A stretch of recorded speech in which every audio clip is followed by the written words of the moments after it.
అడుగు అన్నాడు. నాకు అర్థమైపు నాకు అర్థం కాలేదని మళ్ళీ చెప్పన్నా.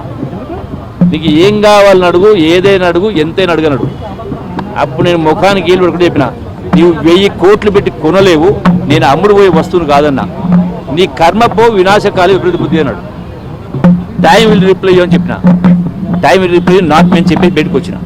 4 గంటల తర్వాత తెలంగాణ వచ్చింది, మళ్ళీ మంత్రి వ్యవహారం జరిగింది. ఎందుకు చెప్తా ఉన్నా, ఎప్పుడే కానీ వ్యక్తికైనా పార్టీకైనా వ్యాపారానికి ప్రతిదానికి కూడా ప్రాతిపదిక ఏంది ప్రధానంగా ఉండాలా. ఒక నమ్మకం, విశ్వాసం.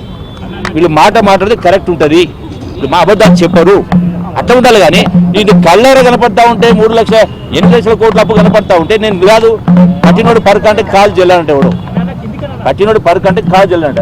నీకు కనపడుతుందే, నీకు 8 లక్షల కోట్ల అప్పు కనపడుతుంది, దీనికి వడ్డీ మీరు కట్టింది, కొంత కట్టింది కదా. అయినా ఇంకా బుక్కాయించే ప్రయత్నం చేసి ఆడికి రాలేదు, ఈడికి రాలేదు, ఆడికి వస్తుంది. మీ మామ దగ్గర పోండి, మీ నాయన చెప్పే రాదు. నేను చెప్పేది అబద్ధం. మీద ఒక మాట మాట్లాడియండి. ప్రజలని మభ్యపెట్టి మీడియా రకరకాల సోషల్ మీడియాలు ఉంటాయి, బీఆర్ఎస్ పార్టీ సోషల్ మీడియా ఉంటుంది, రకరకాలు చెప్పుకుంటారు. అది కాదు కదా. ఇప్పుడు చెప్పేయండి, నేను నా మాట కట్టుబడి ఉన్నా అంటున్నా. మంత్రి పదవి రాజీనామాకు రెడీ ఉన్నా. ఓకే చెప్పండి, మరి అబద్ధం కాదు చెప్పండి. కేసీఆర్ చెప్పండి.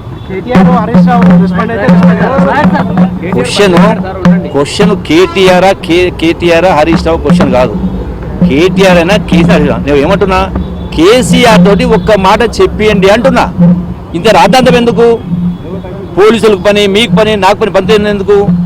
ఒక మాట కేసీఆర్ నోటికెళ్ళి ఏం నోటి ముత్యాలను రాలిపోవు కదా. ఎన్నో రకరకాల చిలుక పలుకులు పలుకుతుంది కదా. ఈ పలుకు పలకరాదు. ఇది చర్చ ఏముంది? హుజరాబాద్ చర్చ ఏముంది? నేను ఈ 2 పాయింట్ల మీద చెప్పిన. 7,30,000 కోట్ల అప్పు గురించి చెప్పిన. ఇంకొకటి, మీరు రైతు భరోసా ఈ ప్రభుత్వం కొంత తగ్గించింది కూడా రకరకాల మాట్లాడుతుంటారు.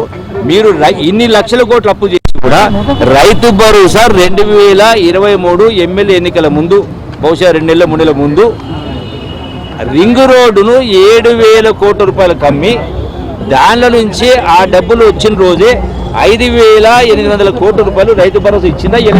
ఈ రెండింటిపై నేను ఛాలెంజ్ చేసిన. ఈ రెండింటిపై నేను కట్టుబడి ఉంటా ఉన్నా. దీనికి చర్చ ఏముంది? చెప్పండి. ఇప్పటికీ కేసీఆర్ చెప్పండి. ఓలా కేసీఆర్ నన్ను చిన్నోడు అనుకోవచ్చు. చిన్నోడు, పెద్దోడు, గొప్పోడు అనేది స్థాయిని బట్టి కాదు, ఆర్థిక అంశాన్ని బట్టి కాదు. 1,000 కోట్ల రూపాయలు ఉండొచ్చు, పదవులు ఉండొచ్చు, అది కాదు. You should have that values, principles. Thank you.